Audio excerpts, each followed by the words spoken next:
vais vous montrer ce qu'on a fait à partir de tout ce que vous a raconté André Rossino, dans un endroit qui est ici. Vous voyez, nous sommes ici, comme on dit dans les plans de ville, dans le Palais des Congrès, avant que, en 2007, au moment où on se demande ce qui doit advenir de tout ce territoire qui vient depuis la gare, ici, jusqu'au boulevard Leclerc qui est là. Cet ensemble-là. Voilà. À l'époque, il y a encore la prison qui est ici. Et qui est partie, comme le disait André Rossino, sur le plateau. Et on se demande quoi faire de cet endroit. Quoi faire de cet endroit alors même qu'il est tout près de places comme la place qui s'appelle Charles III maintenant, qui est une place qui a été faite à la Renaissance, qu'il n'est pas très loin non plus de la place Stanislas qui est là-bas avec sa mairie. Et on se dit, mais qu'est-ce que c'est que cet endroit où on met les pieds ici? Qu'est-ce que c'est que ce grand boulevard 2 fois 2 voies qui aboutit à un échangeur, qui aboutit à un pont qui, sur 150 mètres, traverse les voies ferrées pour relier un quartier de Faubourg qui s'appelle Mont-Désert. Et quand on va voir les habitants de Mont-Désert et qu'on leur parle du centre-ville, pour eux, c'est l'Amérique, quoi.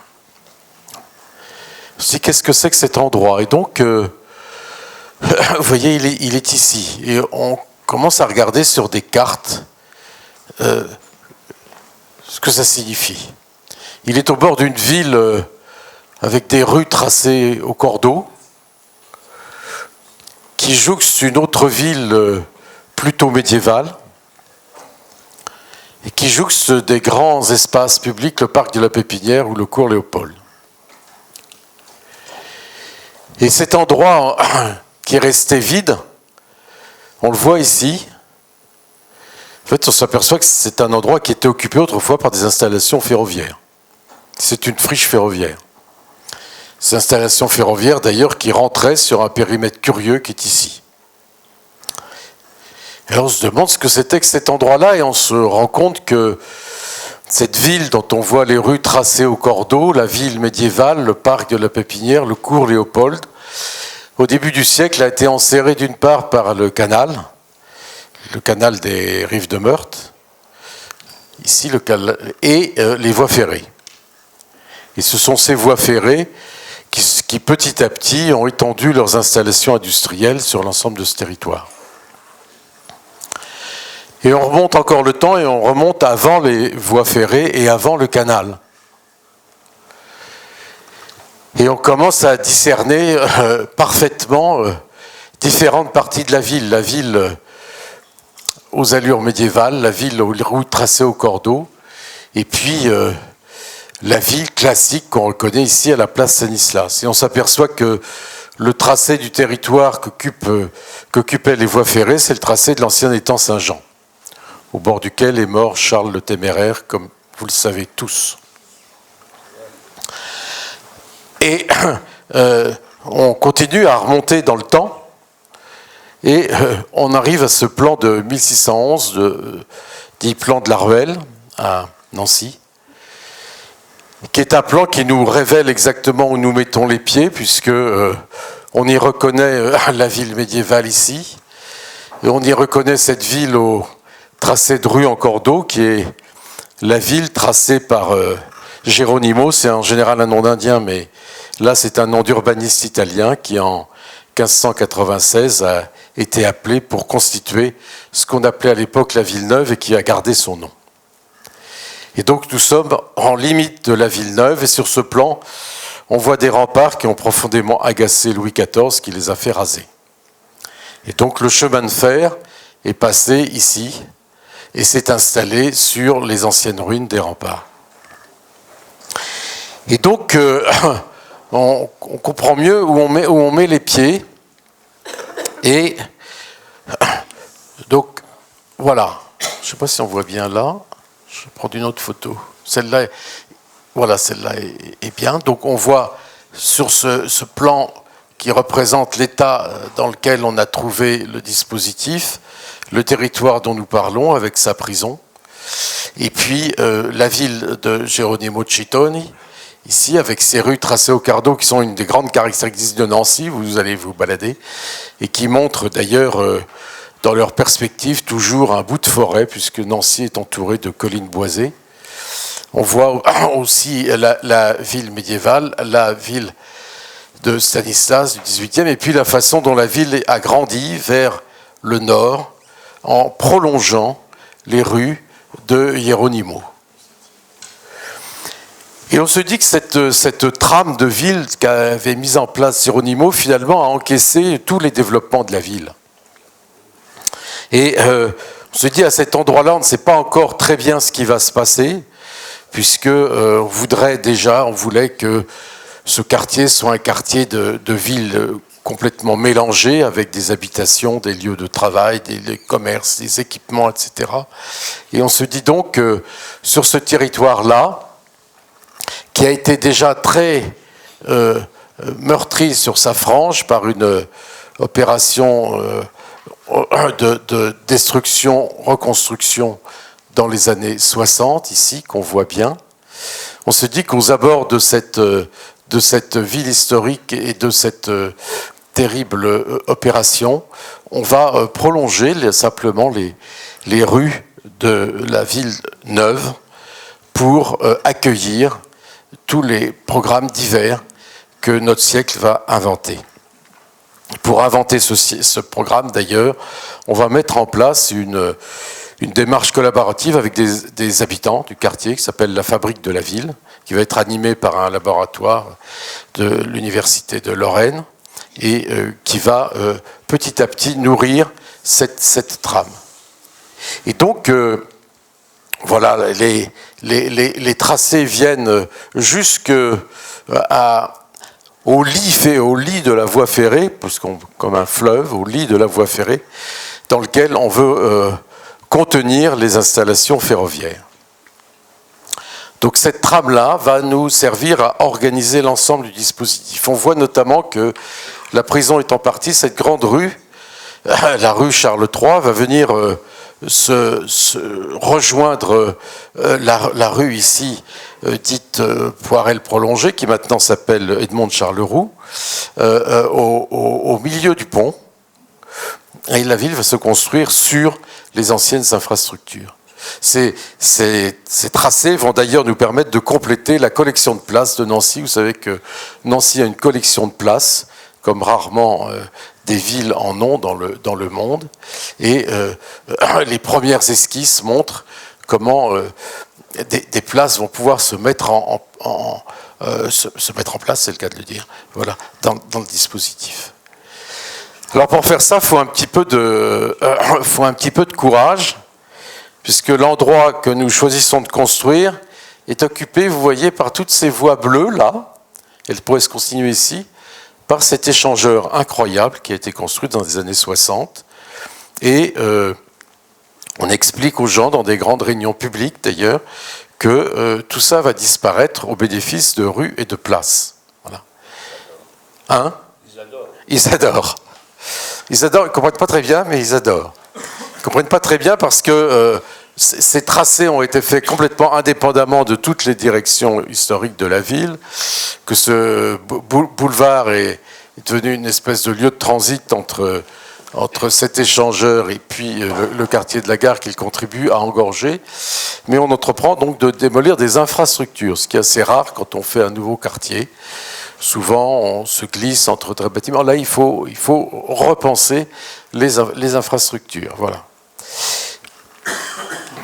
Vous voyez, c'est même long de démolir les infrastructures. Voilà.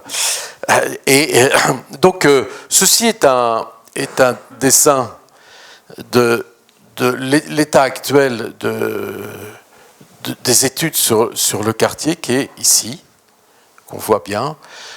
On voit que le grand pont qui aboutissait jusque-là est devenu tout petit. Vous pourrez aller le voir En sortant, d'ailleurs, il fait beau. Vous pourrez aller vous promener dans ce quartier en sortant, n'est-ce pas? Et le quartier de Mont-Désert s'est trouvé tout d'un coup tout près de la ville. On voit aussi que le palais ce qui était l'ancien Tripostal et qui est devenu le palais des Congrès où nous sommes, se situe au bord d'une allée qui va se prolonger sur un ensemble de jardins qui s'appelle le Quai Vert. Parce qu'à Nancy, on aime le train, donc au bord des voies ferrées, là où d'habitude la ville montre son arrière, pour ne pas dire son derrière. On le voit bien quand on entre dans Paris, par exemple. À Nancy, on a un quai. Et puis des belles maisons. Quand vous entrez depuis Paris dans Nancy, vous voyez un quai et puis des maisons qui montent. Voilà. Et donc, quand toutes les rues que nous allons prolonger arrivent au bord de la voie ferrée, eh bien, il y a un quai vert, ici, grand jardin, au cœur de la ville, qui constitue dans la perspective des rues dont je parlais tout à l'heure, des premiers plans boisés avant le deuxième plan qui se situe bien plus haut au bord des collines. Et ce quai vert arrive dans un parc incroyable qui appartient à des sœurs, dites sœurs de Saint-Charles, qui ont bien voulu nous laisser rentrer dans une partie de leur jardin pour révéler les fameux remparts qui énervaient Louis XIV et dont on a révélé des murs d'escarpe et de contre-escarpe qui est ici. Ce jardin va être aussi l'occasion de faire mémoire de ce qui se passait à cet endroit-là, au bord des voies ferrées, pendant la guerre de 1940-1945, où des convois de déportés partaient. Ce quartier, on a développé une stratégie pour le bâtir, consistant à partir des deux côtés de part et d'autre de l'échangeur qui se situait ici. Ce quartier-ci, tout près du Palais des Congrès, qui actuellement est encore peu lisible parce qu'il accueille une caserne des pompiers en fin de vie, qui doit être reconstruite dans un endroit plus accessible pour les interventions des pompiers, et qui va révéler cette entrée dans le parc, qui fait pendant à l'entrée d'ailleurs dans le cours Léopold, par exemple, de l'autre côté. Stratégie donc consistant à commencer par ici à prolonger la ville de ce côté-ci, et par ici à prolonger cette rue Charles III en construisant de part et d'autre de cette rue pour révéler cette première place et surtout raccourcir ce pont. Et nous terminons actuellement par la construction de ce qui remplace l'échangeur, qui est cet îlot qui va englober les tours. Alors sur cette trame, on a d'ailleurs mis en place un épanelage qui permet gentiment de descendre de l'épanelage des tours jusqu'à l'épanelage de la ville.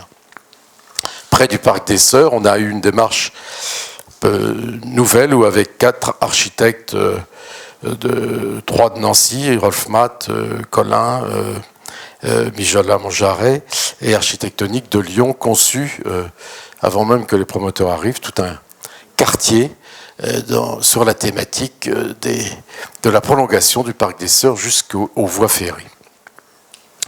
Voilà. Donc, sur ce quartier, vous avez vu, on a, dès l'origine, érigé en principe la mutabilité des installations, puisque cette trame de ville était mutable et pouvait accueillir quantité de programmes.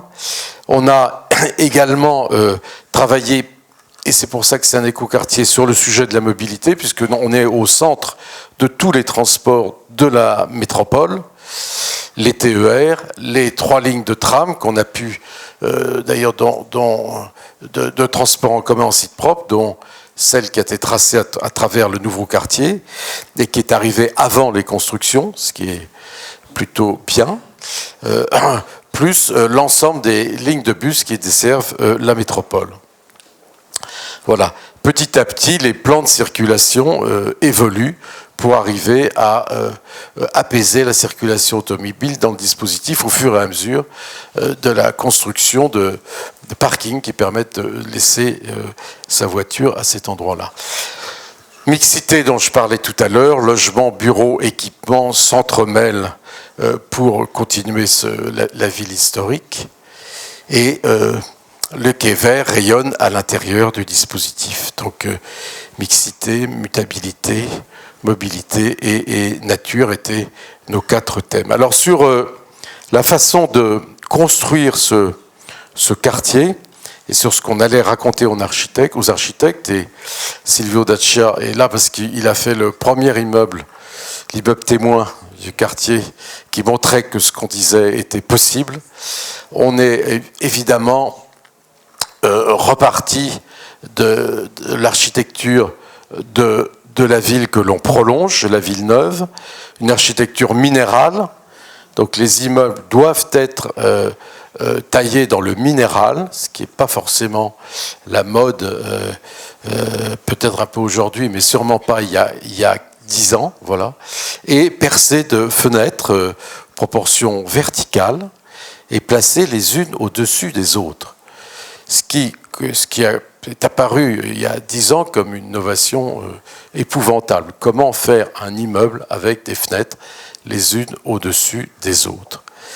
Et voilà, même Souto de Moura s'y est mis, vous allez voir. Voilà, donc, alors, voilà, donc je vais juste vous emmener une promenade dans les chantiers. Vous pourrez y aller parce qu'il fait beau. Mais pour vous montrer à quoi ça ressemble. Donc c'est des photos de chantier. Hein, mais comme vous êtes des gens de chantier, je me suis dit que vous sauriez extrapoler. Donc on va commencer à regarder la nouvelle entrée dans la ville neuve qui est ici, composée par Souto de Moura et Laurent Baudouin. Regardez cette place et juste avec cette première perspective qui se met en place. Et puis on va aller se balader ici vers le premier bassin du quai vert, puisque cet endroit-là est la tête de l'étang Saint-Jean, dont je vous parlais tout à l'heure, un endroit très plein d'eau, assez marécageux, puisqu'on est sur un ressaut de la grande descente qui vient de la forêt de Elao et qui descend, voilà. Et puis on finira au bord ici, près de cet immeuble que Silvio ensuite vous montrera, voilà. Donc voilà la nouvelle entrée de ville, voilà la rue Charles III, nous sommes à l'emplacement de l'ancienne prison et Souto de Moura a composé cet immeuble qui va être l'un des 2 immeubles qui va créer la place près de ce lycée, l'architecture des années 30 ici, et puis Laurent Baudouin de l'autre côté, la nouvelle porte de la ville. Vous voyez qu'on est tout près des tours, mais dans des immeubles qui font ici 5 niveaux. Tous ces immeubles, d'ailleurs, ont été demandés avec des structures poteau-poutre de façon à être mutables aussi. Voilà, donc une première rue qui arrive ici, la perspective vers les arbres du jardin qu'on aperçoit ici devant l'entrée du lycée, Souto de Moura. Ici, on a la construction de Odile Seller et Jacques Lucan, toujours avec ce même rythme qui accompagne la ville très modestement, voilà. Et puis au bord du bassin, la caserne, une fois partie, révélera le Palais des Congrès qui est juste derrière ici, et le Grand Axe, voilà. Et on va aller voir l'immeuble de Silvio Daccia maintenant. Et puis vous aurez peut-être l'occasion des questions après.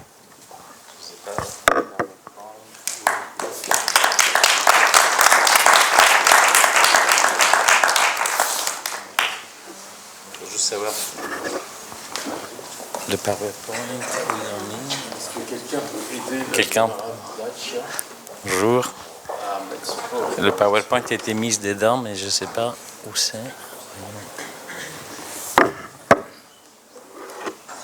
Est-ce qu'il y a quelqu'un de compétent pour manier la machine? Bon, je peux... Celui-là, je vais le fermer.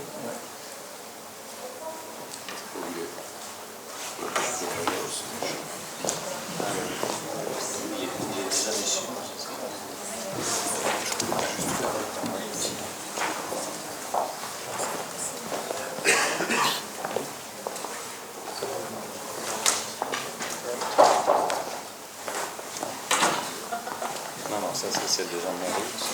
C'était un autre qui était... Oui, oui, la derrière. Ils l'ont chargé hier. C'est pas ici, mais il faut fermer celle-ci. Oui, il faut fermer celle-ci. SDA origine, voilà. Oui, ou PDF, vous mettez le PDF.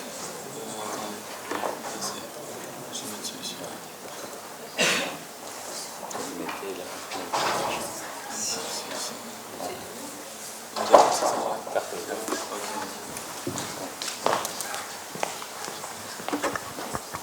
Bonjour, merci à Nancy Métropole de m'avoir invité. Et c'est l'occasion, comme Jean-Marie vous disait, de montrer comment ces idées au niveau urbain se traduisent après dans une architecture cohérente avec les principes fondateurs de la ville. Le bâtiment, on l'appelait Origine avec Covivio, qui c'est le promoteur, l'opérateur, parce que c'est le début du quartier. Donc on a dit c'est l'origine, et il faut qu'on raconte les principes fondateurs de ce quartier, comment on arrive à les traduire dans une architecture cohérente et emblématique de ce qui va se passer après. Donc, peut-être là, il y a un problème de cadrage. Voilà, parfait. Donc, on est situé dans cet endroit où, comme M. Rossinossi disait, le fleuve de Fer touche la ville. Et donc, c'est l'élément de charnière entre la géométrie orthogonale de la ville neuve qui arrive vers le fleuve de Fer et la géométrie diagonale du fleuve, voilà, de la voie ferrée. Donc, ce bâtiment-là, il fallait qu'il compose ces dualités et cette contraste entre la volonté de continuer les tracés régulateurs de l'urbanisme italien de Renaissance et les tracés ferroviaires construits sur les sites des anciens remparts. Chose qui est très difficile. Je ne sais pas pourquoi on n'arrive pas à cadrer.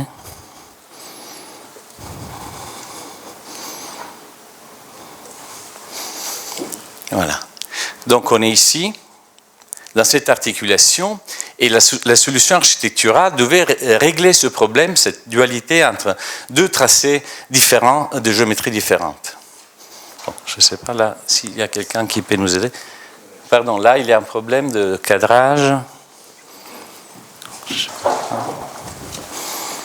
Voilà, parfait. Plein page. Je suis désolé, mais c'est... Voilà, parfait. Merci beaucoup, merci. Donc, à la fois, il fallait continuer et prolonger la ville avec la rue Mazagran qui devenait le quai vert, composé avec les axes nord-sud de la ville neuve qui se prolongeait, et raccordé avec cette diagonale qui était imposée par les tracés ferroviaires et par les postes d'aiguillage des chemins de fer, les SNCF, qui devaient rester en place. Donc, il fallait articuler et composer, chose qui n'était pas évidente par rapport à la pratique des bâtiments tertiaires traditionnels, composer avec une forme trapézoïdale qui n'était pas forcément celle que souhaitait l'opérateur. Voilà. Et là, on a regardé l'histoire. L'histoire de la ville, ça c'est une image historique qu'on a regardée même avec Jean-Marie, plein des centaines, des dizaines de vieux tableaux, de vieux photos, de cartes postales, et on s'est dit, la solution, elle existe. Il faut la trouver avec notre langage contemporain et notre savoir-faire actuel, mais aussi en continuité avec l'histoire. Et là, on voit que cette séquence de bâtiments de la place Thiers, avec des variations de largeur, des variations d'auteur et des variations de profondeur, était la bonne inspiration. Toujours avec la règle de la ville de pierre. Ça, c'était un peu le principe fondateur. Et donc, là, c'est vraiment les premiers croquis que j'avais faits pour montrer comment, à partir d'un trapèze qui est un peu la base du travail, comment on pouvait composer, articuler ce programme qui était un programme de 7000 m² environ, dans une articulation volumétrique qui soit à la fois familière, emblématique, iconique de ce qu'on voulait faire, mais qui racontait une continuité avec les tracés et l'histoire de la ville. Donc ça, c'est les premières études. Vous verrez, après, le bâtiment a suivi ça, c'est les croquis du premier concours qu'on a fait avec Covivio. Voilà. Et on est ici. Et là, c'est le Palais des Congrès, et nous, on est pile derrière. Donc, c'est vraiment le début et le démarrage de ce quai vert et de ce quartier à l'ouest, qui devait raconter à la fois la continuité avec l'histoire et aussi ses renouveaux. Voilà. Et l'inspiration, c'est la ville historique, mais c'est aussi la ville européenne.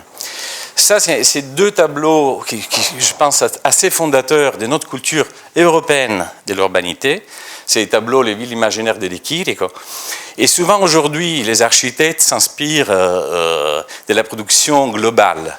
Et on oublie les racines de notre culture, comment construire la ville à partir de nos propres, le genius loci, on parle de l'âme du lieu, de l'esprit du lieu, mais des valeurs qui sont propres à l'Europe, à l'Occident. Et le projet, moi je suis architecte italien à Paris, il y a des architectes portugais, des architectes français qui travaillent ici. C'est un témoignage que l'Europe existe et doit présenter, proposer des valeurs urbaines, d'urbanité, chose que d'autres cultures ont, mais différemment. Et donc, ça, c'était quelque chose qui, pour moi, c'était fondateur, de dire qu'il faut raconter cette histoire en continuité avec notre culture européenne. Et les villes imaginaires de Chirico sont un exemple extraordinaire de comment composer la scène et le cadre urbain avec l'humanité. Donc, un nouvel humanisme à raconter. Les premiers croquis de dire construire avec la pierre, donc vous voyez bien la composition à des fenêtres verticales, comme disait Jean-Marie, et avec la pierre. Donc, c'est ces deux éléments dans une articulation du volume qui permet cet raccord entre deux géométries différentes et hostiles, en principe. Ça, c'est traduit évidemment dans les études avec l'organisation, le promoteur, comment on organise cet espace en fonction des exigences fonctionnelles et programmatiques intérieures. Et là, vous voyez bien l'image zoomée de la grande axonométrie urbaine du quartier, avec cette nouvelle géométrie nord-sud qui suit et qui arrive jusqu'à la voie ferrée, et comment ce bâtiment s'articule en 4 volumes qui suit l'orthogonalité tout en s'alignant sur la diagonale, en essayant de composer avec la diagonale. Donc le plan traduit cette nouvelle identité fonctionnelle d'un immeuble de bureau avec la possibilité d'avoir des plateaux de 300 mètres carrés, inférieurs à 300 mètres carrés chacune, pour pouvoir avoir des cloisons vitrées et pas avoir de problème d'enfumage. Donc ça devient même la forme urbaine et l'aspect fonctionnel, l'identité du bâtiment, une solution programmatique qui permet d'optimiser et de valoriser l'opération en soi. Ça, c'est la vue qu'on a du bâtiment depuis les voies ferrées. Et ce n'est pas par hasard qu'on l'a mis comme première vue de présentation du projet, car le système de fenêtres, un peu obsessionnel, mais toujours le même, et il n'y a pas de différence entre façade arrière et façade devant. La façade et les principes de composition générale de l'architecture tournent tout autour, accompagnent les mouvements du bâtiment, d'une façon que même la façade, on disait « the wrong side of the railways », ça c'est quelque chose qui est souvent dit, que les voies ferrées ont généré derrière, en arrière toujours, les mauvais côtés de la voie ferrée. Et là, la requalification urbaine fait en sorte que cette façade, c'est une façade noble, comme la façade sur le quai vert, d'accès piétonne, mais c'est une façade avec la même matière, le même rythme, le même budget. On n'a pas eu une façade principale et une façade à l'arrière. Et donc la composition que j'ai proposée dans cette articulation permet de ne pas avoir une façade arrière. La façade, disons, sur le quai vert, là, vous voyez la caserne des pompiers, et le bâtiment, il est juste derrière ici, hein, c'est juste derrière, donc c'est très facile d'y accéder, et vous voyez bien cette idée d'articulation en 4 volumes séparés, avec un bâtiment plus vertical, donc on a réussi à avoir cette signal, cette repère un peu plus vertical en tête de proue de la composition, et l'articulation en petit volume pour retrouver l'échelle des bâtiments de la rue dont Jean-Marie vous a montré une photo. Les rues de la ville sont composées de bâtiments de ce type de proportions. C'est parfois des petites proportions, 10-12 mètres, parfois 16, parfois un peu plus longues. Donc cette articulation permet aussi de retrouver d'une façon quasi naturelle la continuité avec une trame urbaine, éviter que les bâtiments puissent faire 60-70 mètres de long, mais rythmés avec des failles verticales qui permettent la séparation des différents plateaux. Autre que créer ce jeu de volume, avec des auteurs différents, comme la carte postale de la place Thiers fin de siècle dernier. Voilà. Les photos étaient prises l'année dernière, donc aujourd'hui c'est encore plus joli, je pense. Le jardin a commencé à prendre ce bâtiment qui sera délocalisé permettrait d'avoir une relation directe. Là on voit à l'arrière le bâtiment où on est, voilà les centres Jean Prouvé des congrès, et vous voyez bien comment l'angle tourne chaque fois pour raconter la continuité des façades et que tout est noble. Tout est au même niveau, il n'y a pas en arrière, en devant, et c'était un des principes fondateurs, je pense, de l'architecture du quartier à développer. Avec cette présence voilà, de la nature au pied d'immeuble, la double hauteur ici, et le rythme de fenêtre qui est le rythme vertical, et c'est les vides, les relations entre les pleins et les vides qui donnent ce caractère assez originaire, authentique au bâtiment. Voilà. Qu'est-ce que c'est la règle du jeu des promoteurs? Vous savez bien que les bureaux, il y a la trame de 135, c'est la trame obligée qu'il faut suivre absolument. Donc nous, on a parti de cette idée, de cette trame, pour dire que ça devienne l'identité du bâtiment, en composant avec des éléments à hauteur variable, mais en continuité, toujours du même traitement de la façade. Voilà, ça c'est l'image depuis les bâtiments d'en face de Jacques Lucan. On est monté pour voir le principe d'orthogonalité de la composition urbaine est retrouvé dans la composition des façades. Donc il y a cette extrême rigueur, mais qui permet de donner une identité forte à ce bâtiment qui doit être exemplaire de la suite. Voilà. Et la suite à donner aux autres bâtiments. Donc une simplicité formelle et essayer de donner cette cohérence d'ensemble qui devienne une cohérence pour l'ensemble du quartier.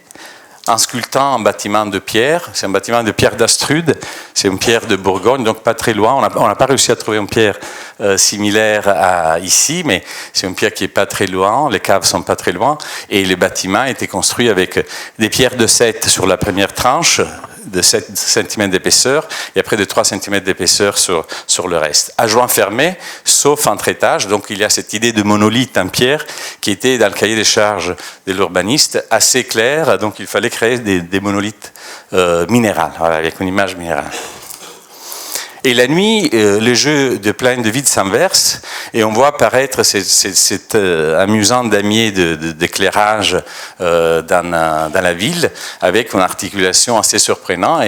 Et c'est vrai, c'est qu'on disait avec Jean-Marie, souvent aujourd'hui, il y a cette idée des codes barres, de la variation des fenêtres dans l'architecture dès l'origine. Mais c'est l'homme qui crée ces variations d'une façon très spontanée avec des parties éclairées, des parties pas éclairées. Donc, le bâtiment il peut évoluer aussi dans sa simplicité, dans sa rigueur formelle, selon les heures du jour. Voilà.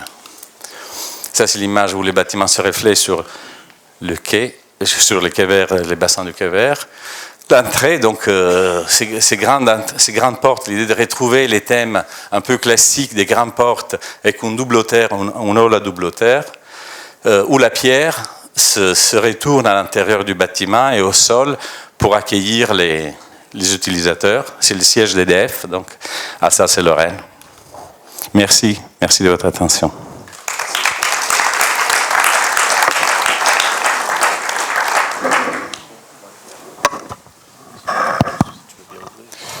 Oui, donc si l'on veut respecter le temps imparti, il reste 6 minutes et 22 secondes. Donc je vous propose peut-être d'ouvrir les questions s'il y en a. L'aménageur que je suis exprimera juste un merci à Jean-Marie et à Silvio. Ce qui vient d'être présenté a été extrêmement important pour l'initiation des constructions, puisque nous sommes chargés après la maîtrise foncière, la dépollution, la mise en place des nouvelles infrastructures, de la commercialisation auprès des promoteurs.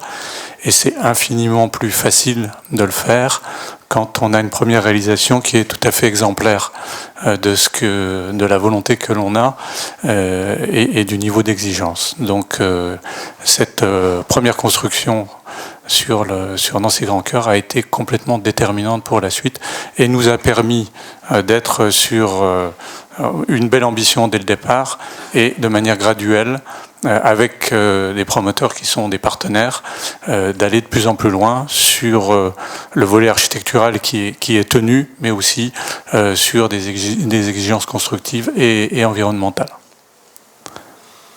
Rémi ? Non, j'ai rien à ajouter. Je pense qu'on va, s'il y a quelques questions-réponses, simplement vous dire que la ZAC a démarré en 2007, délibération à l'unanimité du dossier de création de la ZAC. Le programme et le programme prévisionnel financier a été voté en 2009 et en 2013. Il y a eu des ajouts, notamment pour pouvoir délocaliser la caserne des sapeurs-pompiers. La nouvelle sera livrée premier semestre 2023. Donc on pourra poursuivre ce que vous a présenté Jean-Marie et Silvio, notamment le quai vert, et puis il y a une réflexion à mener sur les quelques mètres carrés qui restent à construire sur ce secteur. Nous sommes à peu près, c'est un programme prévisionnel qui faisait 165 000 mètres carrés de surface, de mètres carrés à construire. On est engagé, réalisé ou en voie de réalisation pas loin des 100 000 mètres carrés. Je parle sous ton contrôle, Stéphane, ce qui représente à peu près 60% de l'avancement de la ZAC. On a quelques opérations qui sont engagées, en tout cas à travers la conception urbaine architecturale. Jean-Marie faisait référence pour l'énoncéen de l'étape entre la voie ferrée, le boulevard l'Insurrection du ghetto de Varsovie et le jardin de la congrégation des Sœurs de Saint-Charles. Et on a encore quelques mètres carrés à réaliser, donc appel à candidats éventuels pour finaliser le plus vite possible cette ZAC de façon à ce qu'on puisse assurer son équilibre financier, sachant, vous l'avez noté, c'est un projet urbain extrêmement ambitieux en centre-ville, sur le quartier et les terrains qui ont été les plus coûteux à acquérir, merci la SNCF et RFF, le ministère de la Justice a été plus généreux, avec des mauvaises surprises en termes de pollution, etc. Donc évidemment, on est sur une opération relativement dense, et pour lequel nous attendons les recettes correspondantes. Elle est déficitaire. Le déficit, c'est très clairement, c'était un choix politique. C'est d'ailleurs une ZAC publique qui a été engagée de par la volonté de la métropole du Grand Nancy, qui correspond peu ou prou à la réalisation des infrastructures, ce qu'on appelle dans notre jargon les voiries et réseaux divers, avec une volonté très forte, effectivement, d'avoir des espaces publics de grande qualité et un choix qui permet d'inscrire, nous l'espérons tous, ce projet dans la durée. En clair, essayer de faire en sorte qu'il ne soit pas démodé au moment où il sera livré et pas forcément faire les couvertures des revues spécialisées sur des projets qui ont du mal à passer les années. Voilà la question. Si vous avez des questions sur ces sujets, à votre disposition.